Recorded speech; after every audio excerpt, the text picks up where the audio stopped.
الحمدللہ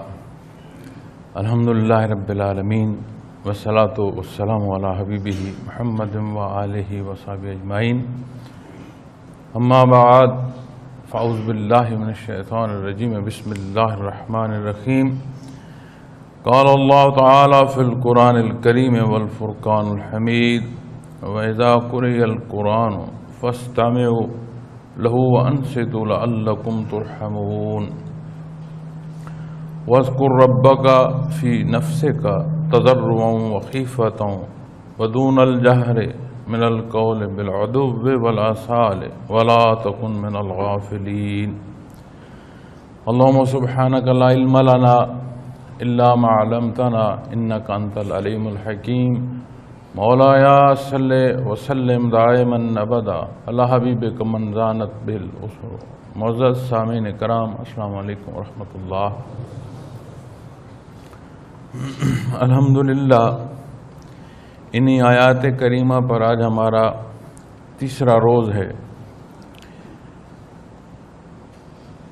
اس میں پہلے حصے میں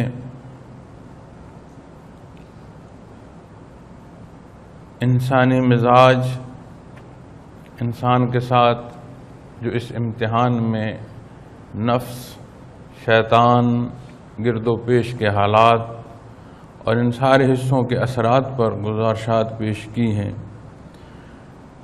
وساوس جو آج کل ہمارا بہت سوال ہوتا ہے کہ جی مجھے وسوسے بہت آتے ہیں، عبادت کے دوران آتے ہیں، وسوسوں کی وجہ سے عبادت چھوٹ جاتی ہے، وسوسوں کی وجہ سے عمومی زندگی جو ہے اس میں مزاج اتنا اس میں زیر و بم آتا ہے کہ معمولات زندگی جو ہیں اس میں نقص پیدا ہوتا ہے.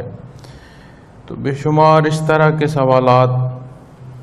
پھر یہ وہ حصہ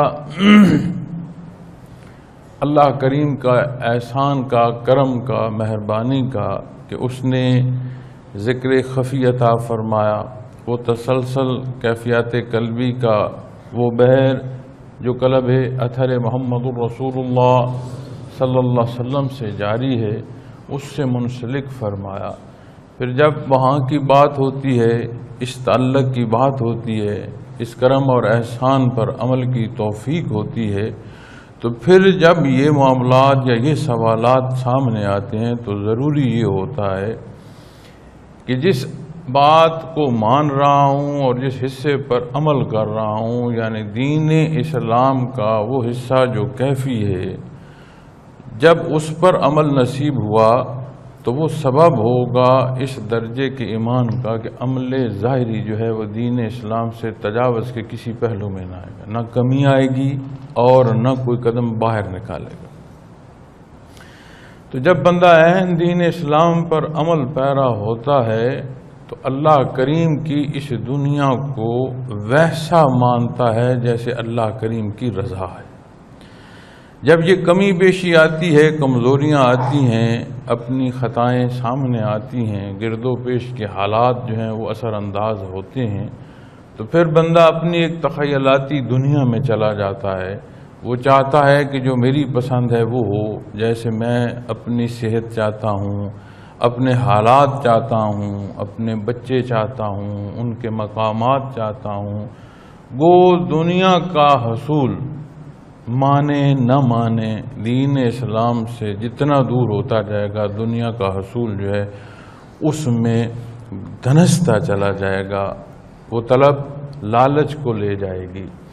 پھر جب یہ لالچ جتنا بڑھے گا اتنا پھر یہ وساوس اثر انداز ہوتے ہیں، اتنا خواہشات حاوی ہوتی ہیں، اتنا یہ معاملات پھر اس درجے پر آ جاتے ہیں کہ معاملات زندگی میں بھی رکھنا پڑتا ہے اور عبادات میں بھی محسوس ہوتا ہے کہ کمی کے سبب بن رہے ہیں. تو جب یہاں بات آتی ہے تو اللہ جل شانہ نے فرمایا کہ جیسے بھی حالات ہوں، کمی بیشی ہو، کمزوریاں ہوں، شیطان کے وسوسے ہوں، اپنی کمزوریوں، کمائیگیوں، خطاؤں کے اثرات ہوں، معاشرے کی سردی گرمی ہو، جب ایسا محسوس کرو تو اللہ کو یاد کرو. فرمایا یقیناً جو لوگ پرہیزگار ہیں جب ان کو شیطان کی طرف سے کوئی وسوسہ پیدا ہوتا ہے تو اللہ کی یاد میں لگ جاتے ہیں، بس یکا یک وہ دیکھنے لگتے ہیں، یعنی ان کی آنکھیں کھل جاتی، بجائے اس کے کہ مزید کمی بیشی میں دھنستے چلے جائیں۔ اللہ کریم انہیں وہ ہوش عطا فرماتے ہیں کہ وہ حق کو پہچاننا شروع کر دیتے۔ اب جب بات ابتدان لی جائے گی تو یہاں اس آیہ کریمہ کی ابتدا میں پرہیزگاری کا حکم ہے۔ ہم اپنی زندگی کے معمولات میں دانستاً بھی زیادتیاں، کمزوریاں اور خطائیں، گناہ کرتے ہیں۔ ایک ہوتا ہے سمجھ نہیں لگی، ایک بہہ گئے کسی روش میں، حالانکہ وہ بھی ظلم اور زیادتی ہے۔ ایسا کثیر ہوتا ہے کہ ہم جانتے ہیں، ہم سمجھتے ہیں، دانستاً ہم غلطی کر رہے ہوتے ہیں، اس کا سبب کوئی لالچ ہے، اس کا سبب کوئی خواہش ہے، کیا ہے، لیکن کر رہے ہوتے ہیں۔ تو اللہ کریم مہربان ہے، معاف فرمانے والے ہیں، ہمہ وقت اس کے حضور معافی کا طالب رہنا چاہیے۔ دوسری صورت یہ ہوتی ہے کہ ہمیں خیال ہی نہیں ہوتا کہ ہم کیا کر رہے ہیں، ہم حکم سے تجاوز کر رہے ہیں، اس میں کمی کر رہے ہیں، کلی طور پر حکم چھوڑ رہے ہیں، احساس ہی نہیں ہوتا۔ اب ذرا غور فرمائیں، کوئی دنیا کا قانون، کسی ملک کا کوئی قانون، کیا کسی ایسے امر پر جو خلاف قانون ہو اور جواز یہ دیا جائے کہ مجھے خیال ہی نہیں رہا، اس پر وہ چھوٹ دے دے؟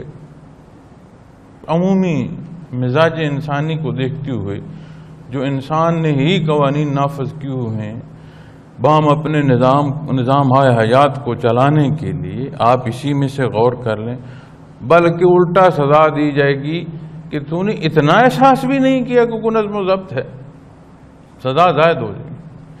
تو جب عمل صالح کو اتنی عدم توجہی دی جائے کہ خیال ہی نہ رہے کہ میں نے کہاں خطا کر دی اور کہاں حق جو ہے اسے چھوڑ دیا، تو یہ ظلم ہے اپنے آپ کے ساتھ۔ تو قرآن کریم ہدی للمتقین ارشاد فرماتا ہے اور عین پہلے حصے میں بیان فرماتا ہے۔ تو یہ پرہیزگاری کا سفر جو اختیار کرتا ہے، اللہ کریم اسے خالص نیت عطا فرمائے۔ قرآن کریم تو اس حق کی طرف قدم اٹھانے والے کا جو پہلا قدم ہے، اسی سے اس کو پرہیزگاری کے دائرے میں داخل فرما دیتا ہے۔ تو جب یہ چاہت، یہ تعلق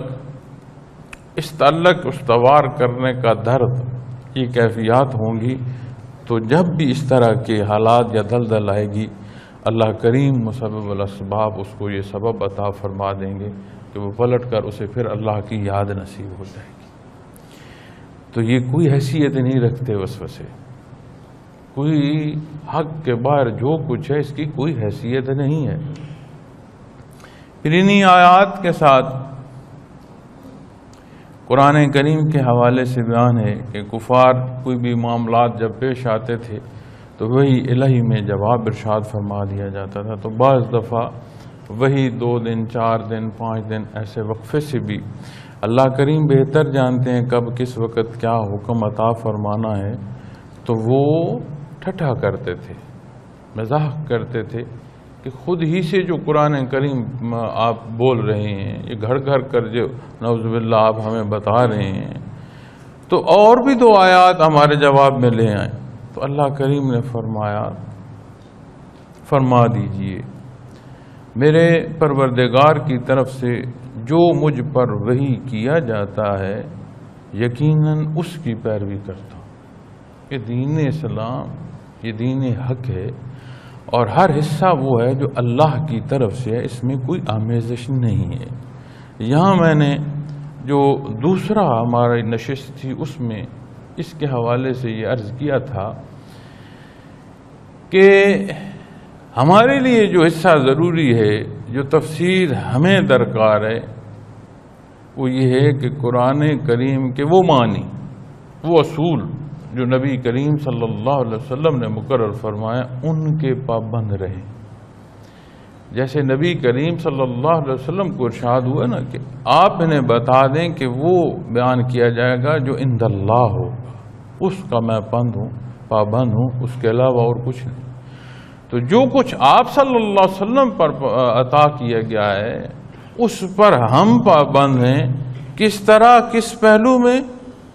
جس طرح نبی کریم صلی اللہ علیہ وسلم نے تعلیم فرمائی۔ عربی زبان بہت وسیع ہے، اس کی اپنی شان ہے، اہل جنت کی زبان ہے، کلام ذاتی کو اللہ کریم نے پسند فرمائی ہے۔ نبی کریم صلی اللہ علیہ وسلم کو دار دنیا میں مادری زبان کی حیثیت سے عطا فرمائی گئی ہے، بہت وسعت کی حامل ہے۔ اللہ کریم اس کو جاننے کی، اس کو سمجھنے کی، اور اس جاننے اور اس سمجھنے سے قرآن و حدیث تک کی جو رسائی آسان ہے وہ عطا فرمائے۔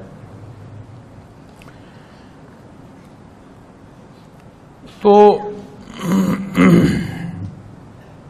اس حوالے سے بات ہوتی آئی کہ کسی آیا کریمہ پر، کسی بھی اسلامی حکم پر صاحب زبان، عربی النسل، وہ ہستیاں جنہیں اللہ نے دین اسلام کی نعمت عطا فرمائی، وہ قرب کی منازل عطا فرمائی کہ درجہ صحابیت نصیب ہوئی۔ بعد الانبیاء ایمان کا بلند ترین جو رتبہ ہے وہ صحابی رسول صلی اللہ علیہ وسلم ہے۔ انہوں نے کبھی یہ نہیں کہا کسی آیا کریمہ پر کہ ہاں ہمیں اس کا معنی یا اس کا مفہوم معلوم ہے۔ صاحب زبان تھے، مادری زبان تھی، اس کے باوجود ایسا نہیں۔ اور عربی ادب میں اس زبان پر اس حد کی دسترس تھی کہ جو پڑھا لکھا نہیں ہے وہ اگر کوئی مصرع کہہ دے تو پھر اس کے مصرے پر دوسرا مصرع کہہ کر اس شعر کو مکمل کرنا محال ہے عجم کے لیے۔ اسی کا کوئی بھائی ہو جو اس عربی میں اور پڑھا لکھا نہیں، چرواہ، مال مویشی چرانے والا، تو وہ کلام بھی جو تھے، اپنی گفتگو بھی جو تھی، وہ بھی ایسی الفاظ اور ایسی فکروں اور انہی پہلوؤں پر، ادبی حصوں پر بیان کرتے۔ اپنے اجداد کی تعریف کی بات آئے، قومی واقعات کی بات آئے، حالات کی بات آئے، تو یہ تاریخ عرب میں بے شمار ملتا ہے۔ اسے وہ ادبی پہلو سے ارشاد کرتے، بات کرتے، پہنچاتے، آواز بلند کرتے۔ قرآن کریم کے بارے میں، دین اسلام کے بارے میں کوئی حکم، کوئی بات کسی نے نہ کبھی گرامر کی بات کی، نہ اپنے پڑھے لکھے ہونے کی بات کی، نہ اپنی سمجھ اور عقل اور پہنچ کی بات کی۔ ایک ہی بات کی، اللہ اور اس کے رسول صلی اللہ علیہ وسلم بہتر، اللہ اور رسول عالم، اللہ اور اس کے رسول صلی اللہ علیہ وسلم بہتر جانتے۔ تو جب ہم اس آیا کریمہ کی تفسیر میں آئیں گے تو ہمارے لیے جو ضروری ہے وہ یہ ہے کہ اس حق کی حدود و قیود وہ جو نبی کریم صلی اللہ علیہ وسلم نے مقرر فرمائی ہیں، اس سے تجاوز اسی صورت کا کوئی پہلو ہوگا، اسی بات کے کوئی تحت عمل ہوگا جو کفار کہہ رہے تھے کہ اپنی طرف سے کوئی بات بیان کر دیں، تو اس کا جواب اللہ رب العالمین نے دیا ہے۔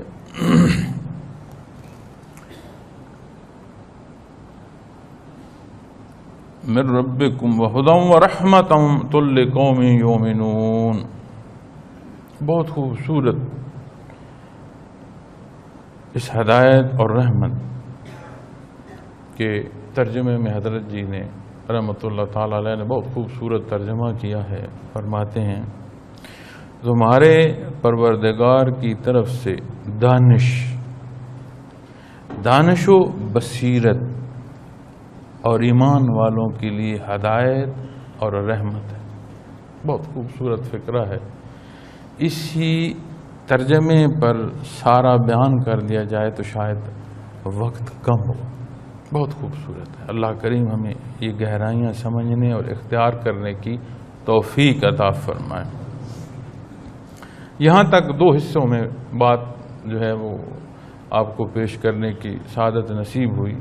دہرا اس لیے رہا ہوں کہ پیچھے ایک پیریڈ میں اسی طرح یہ حال میں بھی لوگ بیٹھے تھے، باہر برآمدے میں بھی لوگ بیٹھے تھے، تو میں نے ایسے میرے خیال نہیں رہا، میں نے سوال کر دیا کہ بھائی کل جو پیریڈ تھا، جو پچھلا پیریڈ تھا، اس میں بات کہاں پہنچی؟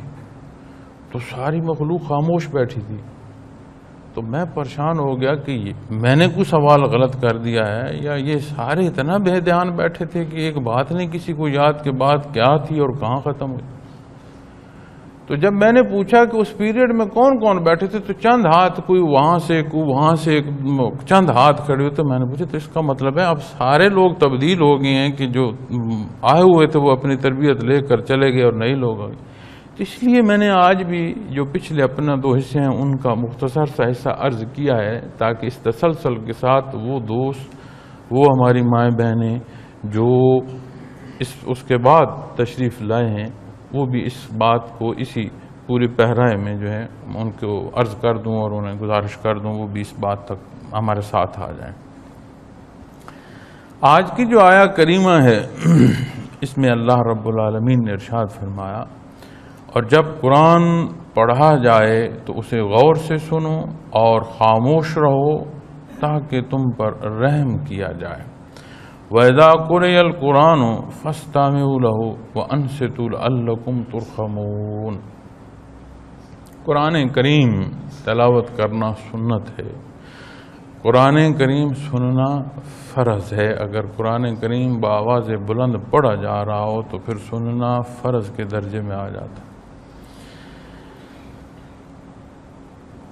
اللہ کریم توفیق عطا فرمائے کہ کلام ذاتی جسے رب کائنات نے اس جن و انس مکلف مخلوق کو مخاطب فرمایا ہے، اپنے حبیب صلی اللہ علیہ وسلم پر نازل فرمایا ہے، قیامت تک حق کے متلاشیوں کے لیے راہ ہدایت بنایا ہے، اس کی سمجھ نصیب ہو. تو جب تک وہ درد، وہ محبت جو احترام کی اس کلام ذاتی کے ساتھ ہے، جب تک وہ نصیب نہیں ہوگی یہاں سے کوئی حاصل نہیں کر سکے گا. بالکل ایسے جیسے نبی کریم صلی اللہ علیہ وسلم اس دار دنیا میں، اس عالم آب و گل میں جلوہ افروز ہیں، اور ایسے بدبخت بھی ہیں جنہیں اللہ کریم فرما رہا ہے یہ اندھے ہیں، یہ آپ کو دیکھ ہی نہیں سکتے. ظاہری آنکھ سے تو وہ دیکھ رہے ہیں، بات سن ظاہری طور پر ظاہراً سن بھی رہے ہیں، جواباً سوالاً جواباً گفتگو کے موقع بھی آئے، چاہے وہ کسی پیرائے میں آئے، لیکن اللہ پاک انہیں فرمایا یہ اندھے ہیں، یہ بہرے ہیں، یہ دیکھ نہیں سکتے، یہ سن نہیں سکتے. اے میرے حبیب یہ آپ کو دیکھ ہی نہیں پا رہے. آج ایک بات ایسی بھی آتی ہے کہ کاش ہم اس وقت میں پیدا ہوتے اور ہمیں بھی وہ درجے ملتے اور ہمیں نبی کریم صلی اللہ علیہ وسلم کی معیت نصیب ہوتی. اللہ کریم بہتر جانتے ہیں کس کو کب، کس حیثیت، کس رنگ و نسل اور کب تک پیدا فرمانا. آج جس رنگ و نسل، جس حیثیت، جس صحت اور جب تک کے لیے حکم ہے، ہمارے لیے بہتر جگہ یہی ہے. اللہ کریم بہتر جانتے ہیں. اس وقت ایسے بدبخت بھی تھے جن کا اندھا ہونا، جن کا بہرا ہونا قیامت تک کے لیے کلام ذاتی میں تلاوت کیا جاتا رہے گا. تو جب بھی بات آئے گی حق کے حصول کے لیے تو خالص تعلق درکار ہوگا. میل اس تعلق کو نقصان دیتی ہے، وہ کسی نہ کسی پہلو میں منافقت کے ساتھ لے جاتی ہے، اور منافق کی جو سزا ہے وہ بڑی بڑی گہری دوزخ ہے. بڑے بڑے کفار کے ساتھ اس کی سزا.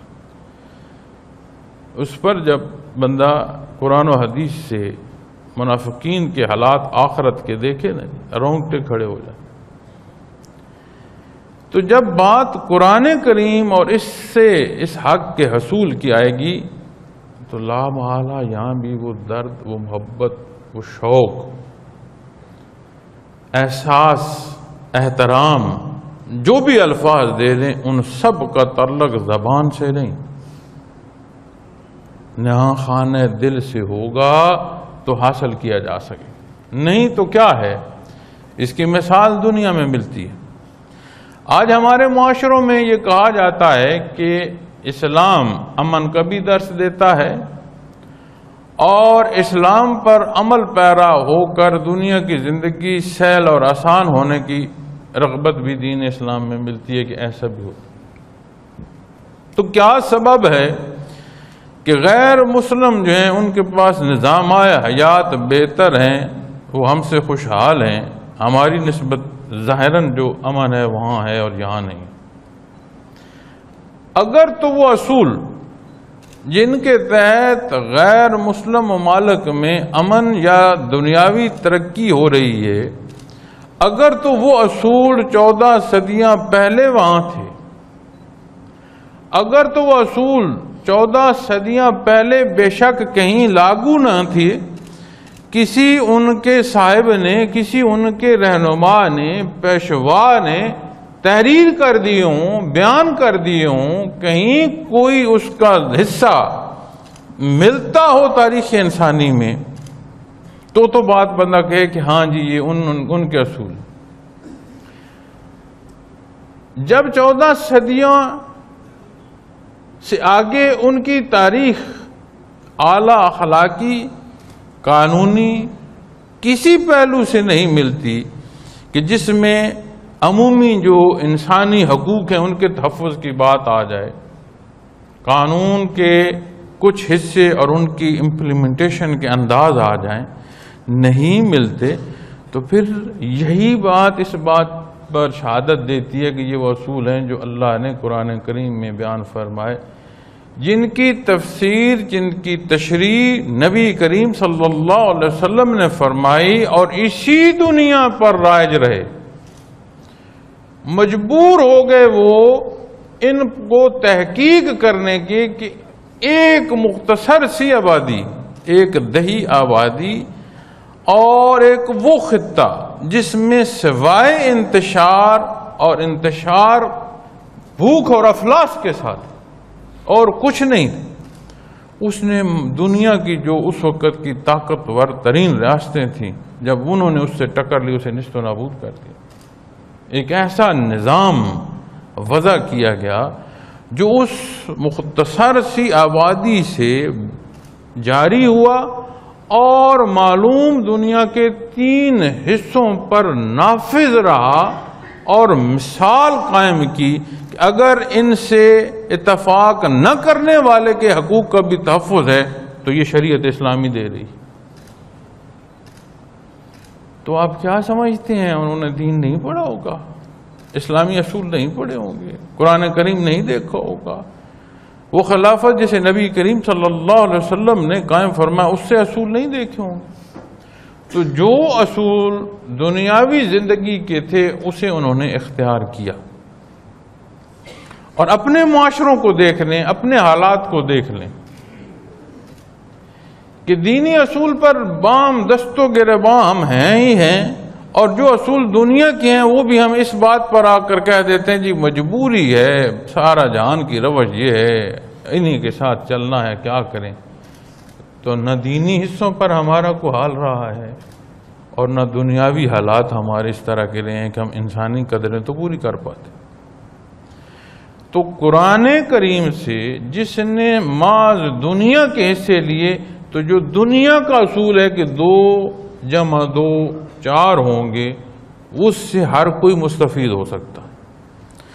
لیکن جب اس حصے کی بات آئے گی کہ یہ درد دل نصیب ہو اور دل کی پتھریلی زمین سینچی جائے اور نرم ہو جائے اور اس قابل ہو جائے کہ اس پر ایمان کاشت ہو سکے، اس کے لیے احترام کا تعلق، عقیدت کا تعلق، اور وہ حدود جو اللہ کے حبیب نے مقرر فرمائی اس کے تحت قرآن تک رسائی ہوگی تو حاصل ہو سکتا ہے، وغیرہ نہیں ہو سکتا۔ اور اسی پہلو کو اگر آپ بحیثیت سالک دیکھیں، دنیا کا جتنی بھی تعلیم ہے، استاد کا احترام ہے، گلوبلی ہر جگہ پر استاد کا احترام بلا تفریق۔ استاد اور شاگرد کے رشتے میں ایک احترام کا رشتہ ہے۔ علوم ظاہر لے لیں، علوم ظاہر میں اگر احترام دل میں نہیں ہے اور ظاہراً کلام جو ہے وہ وقتی طور پر اپنی ضرورت جو علم کی ہے اس کے لیے بروئے کار لا کر علم کو حاصل کر رہا ہے تو اس میں وہ حاصل کر لے گا۔ دینی حصوں پر آ جائیں، علوم ظاہر جو دین کا حصہ ہے، جس میں اللہ کریم نے علماء کرام کو امین بنایا ہے، کہ ایک تسلسل ہے جو دین اسلام کو پڑھنے پڑھانے کا ہے، سیکھنے سکھانے کا ہے، مخلوق تک جو حد شرعی ہیں انہیں واضح اعلان کرنے کا ہے۔ اللہ سب کی محنتیں قبول فرمائے، کمی بیشیاں معاف فرمائے۔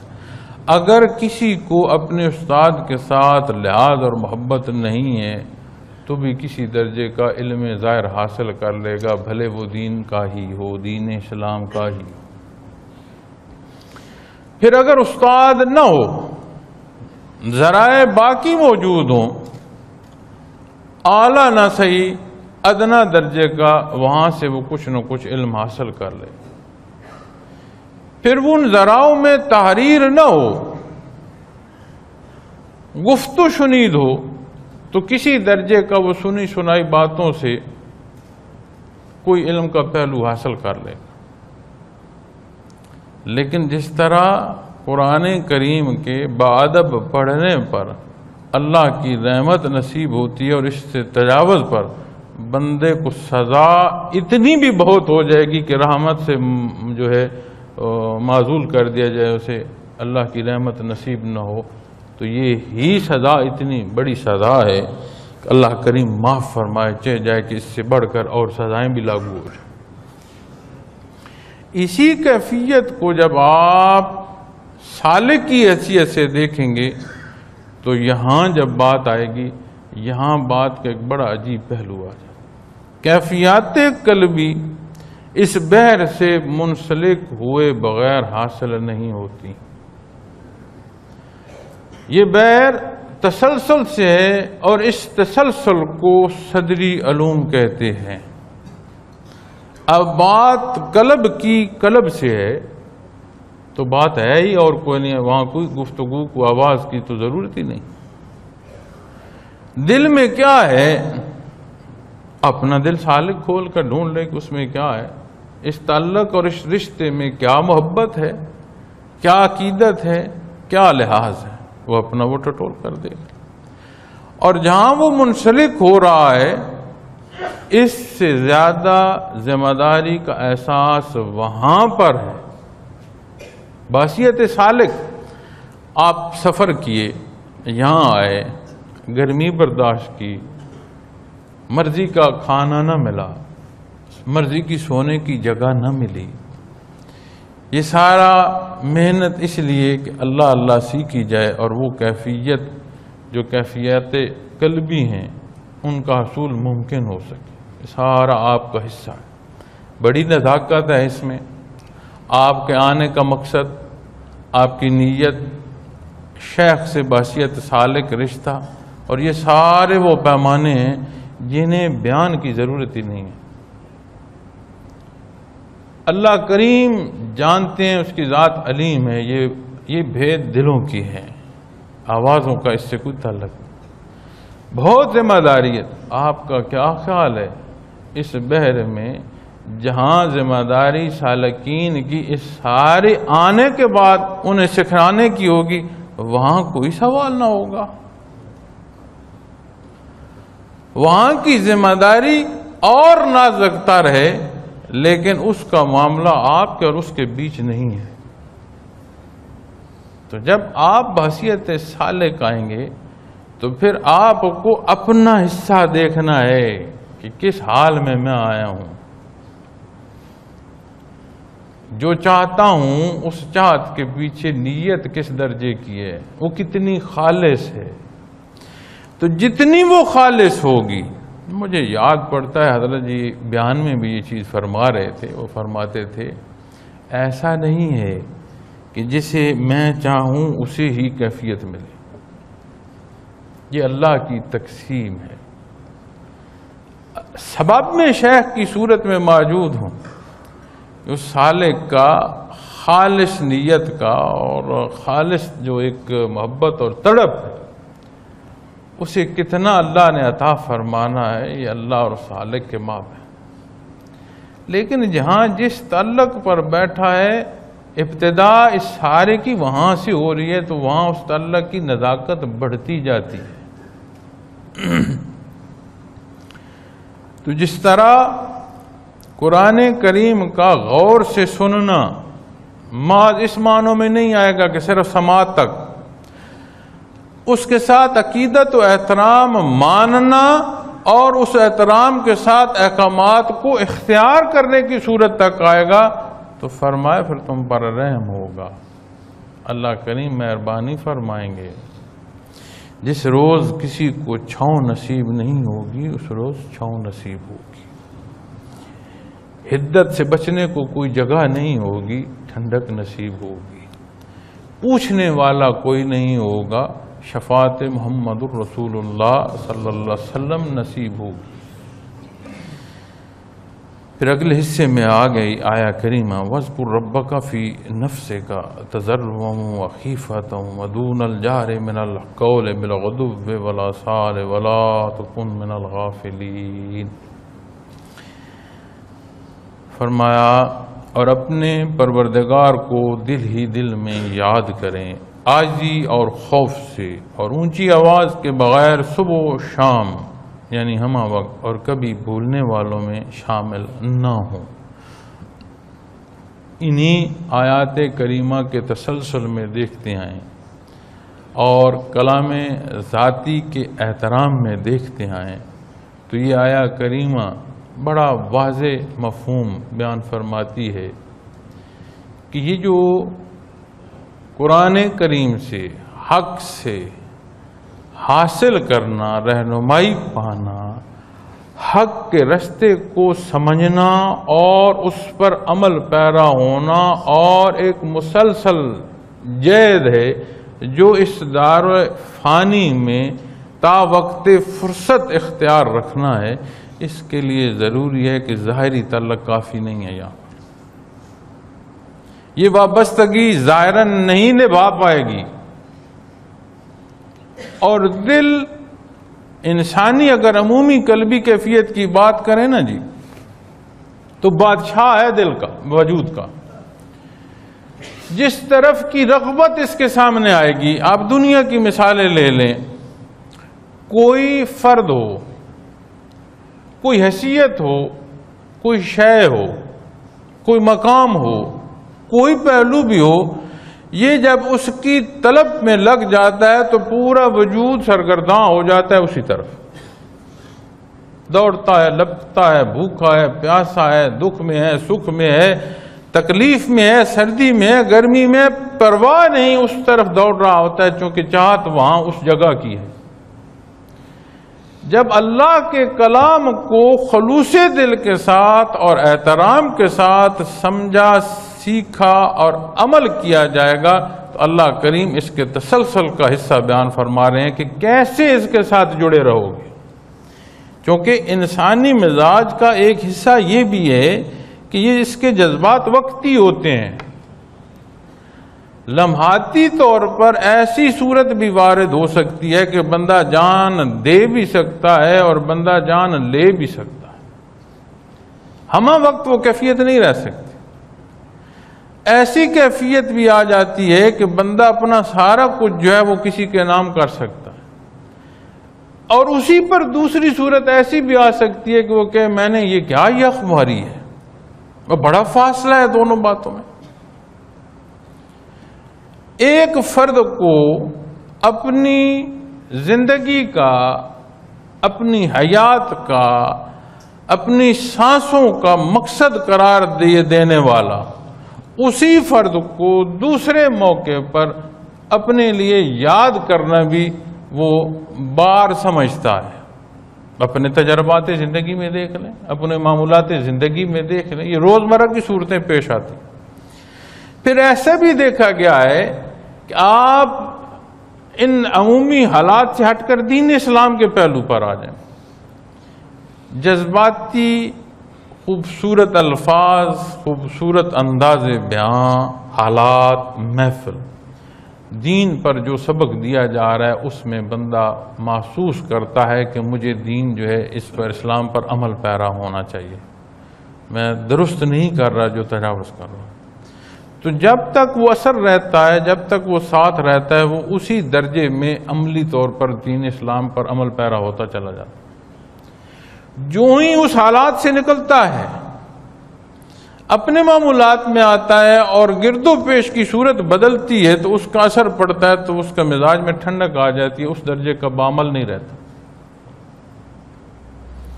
پھر ظاہراً جو تبدیلی ہوتی ہے یہ وقتی اور لمحاتی ہوتی ہے، یہ دیر پا نہیں ہوتی. یہ ہمارے اپنے مزاجوں، ہماری اپنی سوچوں، ہمارے اپنے تجربات میں یہ بات آتی ہے. غور کیجئے گا اپنے معاملات زندگی. لیکن جس بات کو تہہ دل سے تہیہ کر لیا جائے، لوگ اس بات کے لیے جان دے دیتے ہیں، پیچھے نہیں ہٹتے. اور یہ صورت اگر دین کی طرف نصیب ہو جائے، اللہ کریم یہ مہربانی فرمائیں کہ تبدیلی نہ خانے دل پر وارد ہو، اور وہ کیفی تبدیلی بندے کے ظاہر کو تبدیل کر دے، یہ دیر پا ہوگی. اللہ جل شانہ فرماتے ہیں کہ قرآن کریم کا استفادہ اور اس کی رحمت کے حاصل کرنے کو اس دل سے اللہ کریم کی جو محبت ہے اس کی ابتدا کرو، اور اس دل کو اللہ کی تڑپ میں اور اس کے حبیب کی محبت میں لگاؤ. یہ وہ ابتدا ہے، یہ وہ تعلق ہے، یہ وہ گانٹھ ہے جو تا حیات رہے گی. اب یہاں جب بات آتی ہے تو اس تعلق کو یہ نہیں کہا کہ وقتی بات ہے، ایک لحظے کو آپ اسے اختیار کر لیں پھر بھلے چھوڑ دیں. نہیں، فرمایا اللہ کو یاد کرو. ابتدا دل میں فرمائی کہ دل میں، کہ دل ہی دل میں. اور یہ وہ حصہ ہے جب حساب کتاب ہوگا نا تو صاحب تحریر جو کتاب دیں گے تو انہوں نے تو تحریر کی ہے. یہ جو منکر نکیر کی کیفیت یا تحریر کی یا کتب کی یا کندھوں کی تحریر کی یا معاملات اعمال کی بات ہوتی ہے، تو جو کلام کیا قرآن کریم فرماتا ہے زبان ہلی نہیں وہ تیار بیٹھے، کہ بات ہلی نہیں وہ بیٹھے ہیں تیار کہ جو بات کرنی ہے وہ لکھ دیں. تو ان سارے بحروں سے ہوتے ہوئے جب بات آئے گی نا کیفی حصے کی، ان کے قلم بھی اس کو نہیں پہنچ پاتے. اللہ کریم کی ذات علیم ہے، شاہد ہے، غالب ہے، حکیم ہے، پاک ہے، خوب جانتا ہے. جتنے حصے یقین مانے نبی کریم صلی اللہ علیہ وسلم نے بیان فرمایا نا اللہ جل شانہ کی ذات اور صفات باری تعالیٰ میں، تو جب بندے کو کسی ایک ذرے پر بھی کسی درجے کا بھی کوئی حصہ نصیب ہوتا ہے، یقین مانے کہتا ہے سبحان اللہ، واقعی اللہ کی ذات ایسی ہی ہو. ہم کتنے لوگ بیٹھے ہیں ہم میں سے کون ہے جو ایک دوسرے کے درد دل کو اس درجے کا جان پائے کہ نیا خانے دل میں جو تڑپ ہے، جو مانگ رہا ہے اسے عطا کر رہا ہے، جو شکر ادا کر رہا ہے اس کا شکرانہ قبول کر رہا ہے، اور نہ صرف ہم ہی، یہ جس خاک پر بیٹھے ہیں یہ ذرات بھی اس کی مخلوق ہے، جس تعمیر میں بیٹھے ہیں اس کا ایک ایک ذرہ اس کی مخلوق ہے، ہر شے اس کی تسبیح بیان کر رہی ہے، ہر شے کو معیت بھی حاصل ہے، ہر شے کو قرب اس درجے کا حاصل ہے کہ وہ قادر بھی ہے اس پر۔ تو یقین مانے بندہ کہہ اٹھتا ہے کہ بے شک اللہ جل شانہ کی صفات ایسی ہی ہے، اس کو یہی صفات سزاوار ہے۔ تو وہ فرماتا ہے مالک کل کائنات کہ دل ہی دل میں یاد کریں، تضرع کے ساتھ، عاجزی کے ساتھ۔ وہ خوف نہیں ہے جو مار کا خوف ہو کہ جانے پتہ نہیں میں کہاں پڑ گئی، نہیں ہے۔ اللہ جل شانہ کی ذات کے سامنے عجز ہو، انکساری ہو، کم مائگی ہو، اپنے نہ ہونے کا احساس اور اس کا سب کچھ ہونے کا احساس ہو۔ فرمایا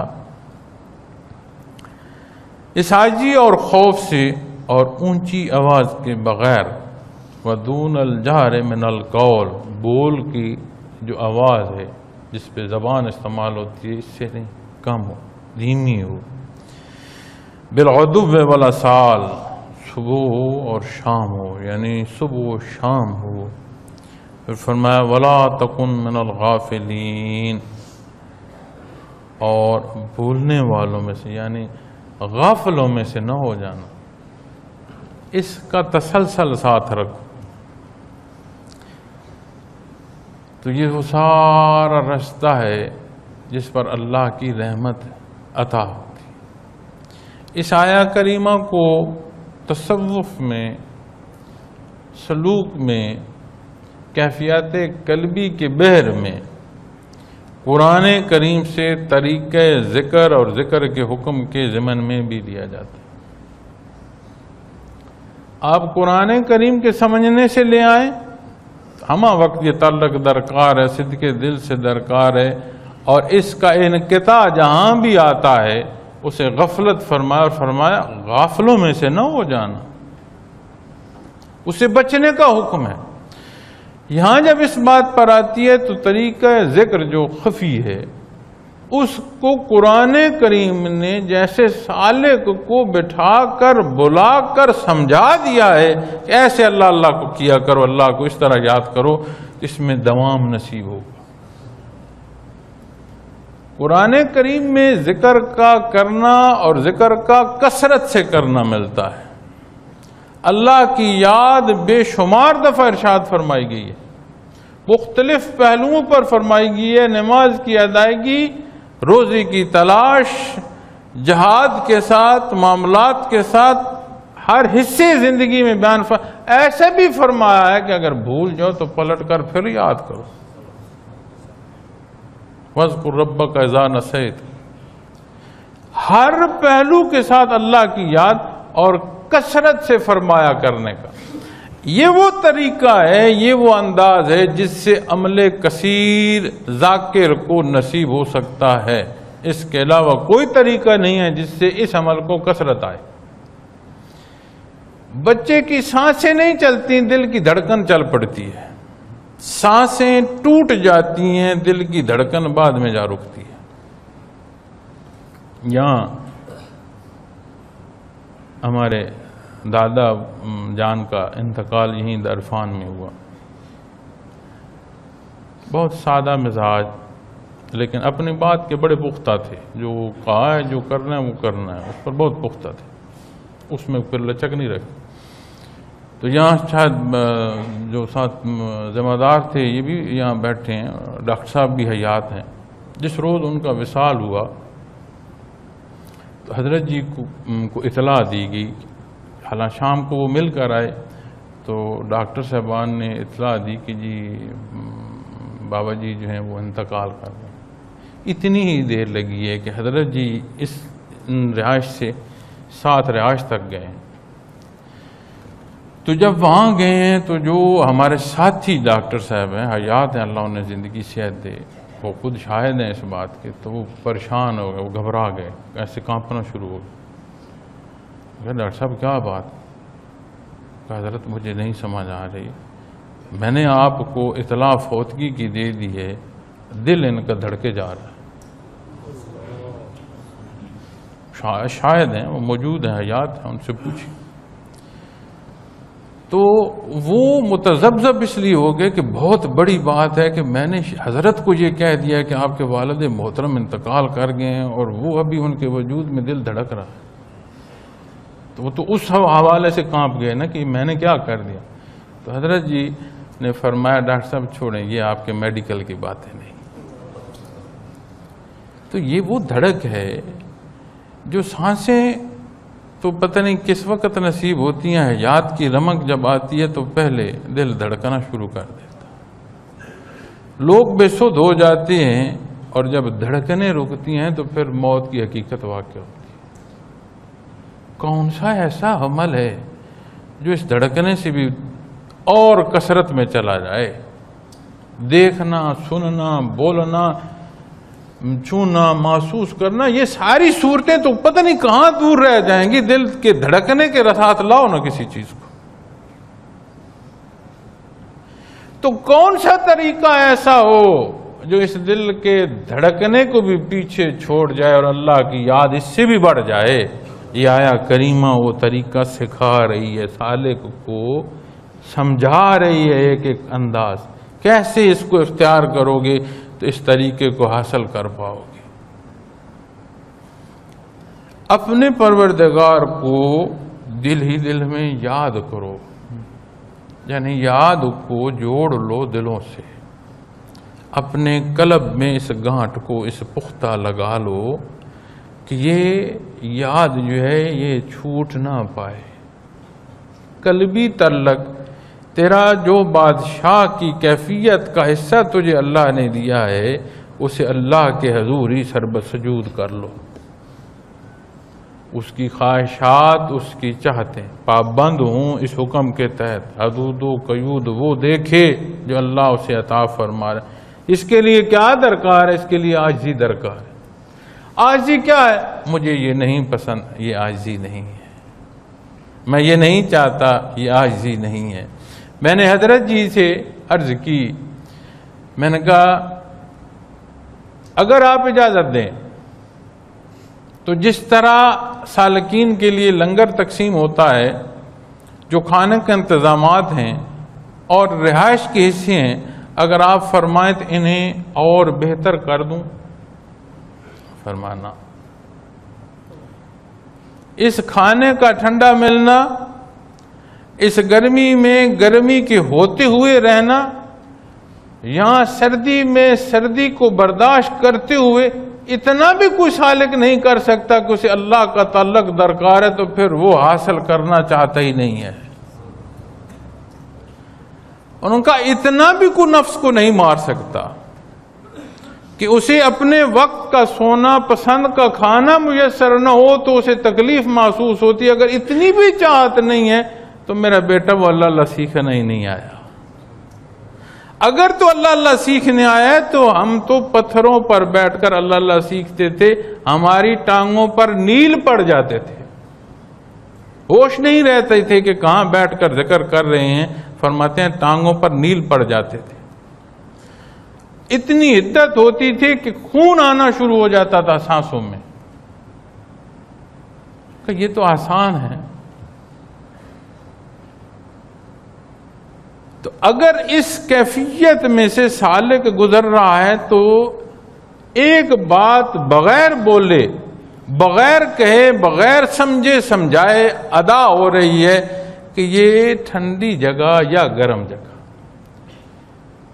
اکٹھا رہنا یا الگ رہنے کی عادت کوئی معنی نہیں رکھتی۔ مجھے اللہ کریم کا تعلق درکار ہے، مجھے وہ کیفیت کا تسلسل درکار ہے جو نبی کریم صلی اللہ علیہ وسلم کی ذات اقدس سے چل رہا ہے۔ میں خطا کار بھی اس تسلسل میں قلب اثر محمد الرسول اللہ صلی اللہ علیہ وسلم سے جو یہ بحر موجیں مار رہا ہے، مجھ گنہگار کا قلب بھی وہاں منسلک ہو جائے۔ اس کے لیے کیا درکار ہے؟ میں نہیں ہوں۔ ایک دفعہ حضرت جی کے پاس کوئی صاحب آئے، ان کا ہم کہتے ہیں کہ میں نے یہ کیا، اسلام فرماتے اللہ نے یہ کیا، تو میں اللہ کو اپنے ساتھ کہاں پاؤں؟ ان کا اس سوال کو سمجھنے کے لیے کہاں ہے؟ ان کا میں وہاں سے واپس ہیں، ان کا اس کو میں کے ساتھ توفیق اللہ کی لگا دو تو تم نہیں رہو گے، جو کچھ ہوگا وہ اللہ کا ہوگا۔ جو حقیقت ہے تو وہی، جو بیچ میں اپنی ذات کا ڈالنا ہے وہ تیرے اختیار میں، اسے اپنی میں کو بیچ میں سے نکال لو تو پھر جو کچھ ہوگا وہ اللہ کی طرف سے ہو۔ تو جب عاجزی کی بات آئے گی تو پھر پسند کی بات نہیں آئے گی کہ مجھے یہ پسند ہے اور مجھے یہ نہیں پسند، بات یہ نہیں آئے گی۔ قدیم عرب میں کسی کی کمزور حالات پر یہ کہا جاتا تھا کہ اسے تو کوئی رشتہ بھی نہ دے۔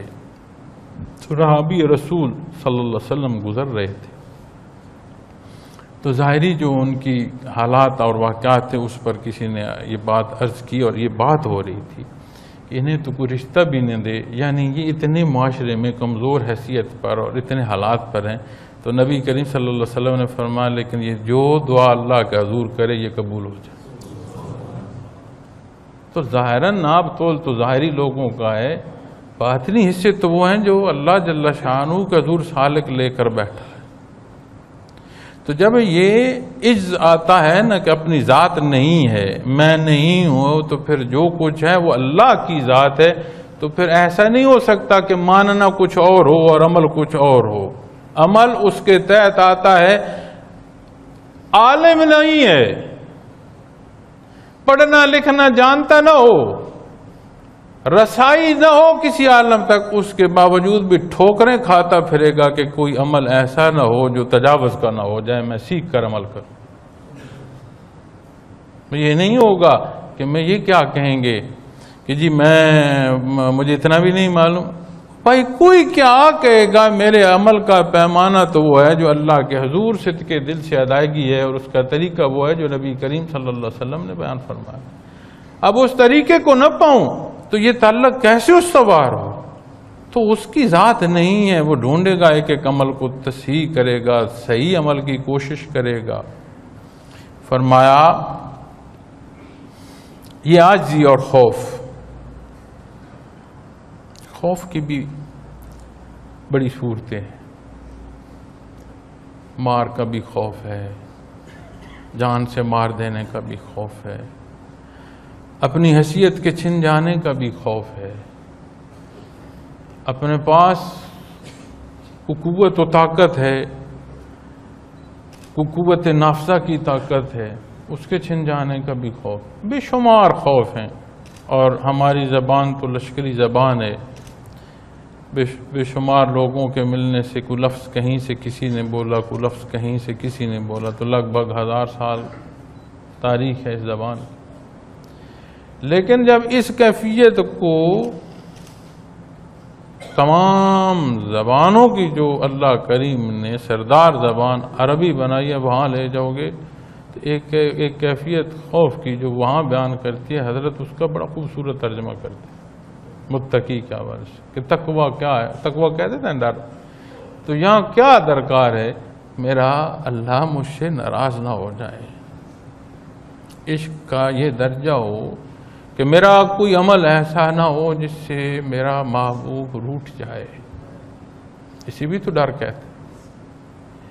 تو وہ عجز کہ میں نہیں ہوں، عمل وہ کہ جو تجاوز نہ ہو، فرمایا، اور کسی کو نہ سننے، کسی کی ضرورت ہی نہیں، اور اونچی آواز کی ضرورت نہیں، فرمایا اور اونچی آواز کے بغیر، ولا فرمایا وخیفتوں دون الجار، خوف کے ساتھ اور اونچی آواز کی نسبت کم ہو، من القول، جو قول کی ہوتی ہے، بول کی ہوتی ہے، یہ تیرے اور تیرے اللہ کے مابین گفتگو ہے، تیرے اور تیرے رب کے درمیان ہے، جہاں تیری ساری ضروریات وابستہ ہیں، جس نے تجھے پیدا فرمایا ہے، جو تیرے حال دل سے واقف ہے۔ جب وہاں آؤ تو پھر صبح و شام 2 وقت ذکر کے لیے الگ ترتیب سب سے اعلیٰ ہے، صبح فجر سے پہلے، اور دوسرا جو وقت ہے وہ مغرب کے ادائیگی کے بعد۔ لیکن جب صبح و شام کے محاوراتی پہلو پر لیں گے تو یہ ہر وقت آ جائے گا۔ صبح و شام سے مراد جو ہے ہمہ وقت، ہر وقت۔ اور صبح و شام کا جو حکم ہے اس کے ہی معنوں میں اگر کوئی لے کہ صبح اور شام، اور یقین رکھیں کوئی سالک صبح تہجد کا، شام مغرب کا باقاعدہ ذکر کر لے، اپنا کوئی وقت کا دل کھول کر دیکھ رہے وہ اللہ اللہ کر رہا ہوگا، صورت ہمہ وقت کی حاصل نصیب ہو جائے گی۔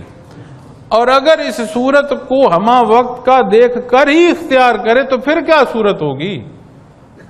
تو پھر وہ جہاں سے گزرے گا وہ فضا بھی ذکر کرتی چلی جائے گی، وہ حصے اور وہ اس کے ساتھ مس ہونے والی جگہیں جو ہیں وہ بھی ذاکر ہوتی چلی جائیں گی۔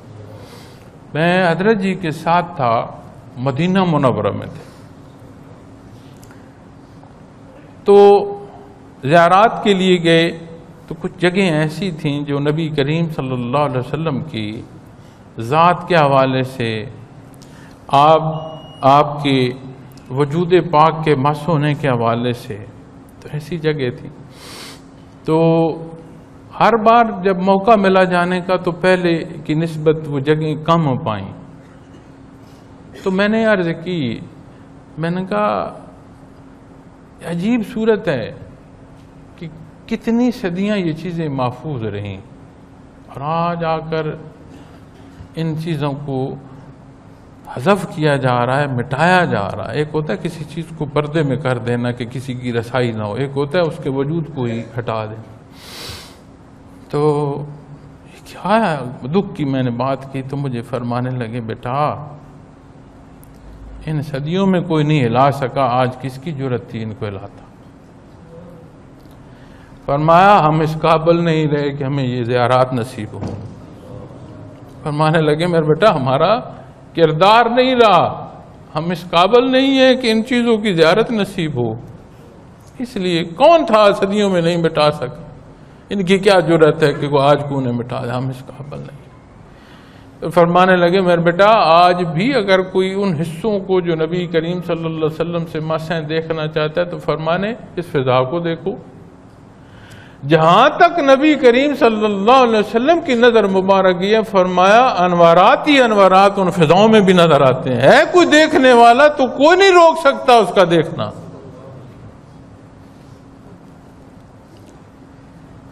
تو یہ وہ کیفیت ہے جو ہمہ وقت ذکر کی اللہ کی یاد سالک کو جہاں جوڑ دیتی ہے، اللہ کریم صدقے دل سے دین اسلام کے ساتھ جوڑے، اور یہی جوڑنا آخری لمحات تک نصیب ہو۔ پھر فرمایا وَلَا تَكُن مِّنَ الْغَافِلِينَ۔ میں عرض کر رہا تھا نا، ہم غفلت کی نظر معمولات میں اور عبادات کو بھی کر رہے ہوتے، اتنا ہی سوال اگر ہو گیا تجھے احساس ہی نہیں ہے کہ اللہ نے کیا فرمایا اور تو کیا کر رہا ہے، تو شاید اس گناہ کی سزا سے پہنچنے سے پہلے یہ بہت بڑا سوال آ جائے، کوئی جواب نہیں ہوگا۔ تو جو معمولات زندگی غفلت کا سبب بنتے ہیں، جو مزاج غفلت کا سبب بنتے ہیں، جو بام میل جول اور حالات کی خرافات غفلت کا سبب بنتے ہیں، ان ساری غفلتوں سے نکلنے کی بھی جو نسخہ ہے وہ اللہ کی یاد ہے اور ہمہ وقت یاد ہے۔ اللہ کریم کا احسان ہم جیسے خطا کاروں کو اللہ اللہ سے منسلک فرمایا، ہمیں استقامت عطا فرمائے، خالص تمام کو، جہاں ہم سب تمام کو خالص جمع ہونے کی توفیق عطا فرمائے، وہ خالص نیت عطا فرمائے جو اس کی رضا کے لیے ہو، جو نبی کریم صلی اللہ علیہ وسلم کے اتباع کے لیے ہو۔ ہم کمزور ہیں، ہمیں اپنی حفاظت عطا فرمائے، اس دارالعمل سے لحد تک اترنا حفاظت سے فرمائے، وہ لحد سہل اور آسان فرمائے، روز محشر ہمیں آپ صلی اللہ علیہ وسلم کی شفاعت عطا فرمائے۔ وآخر دعوانا ان الحمد للہ رب العالمین۔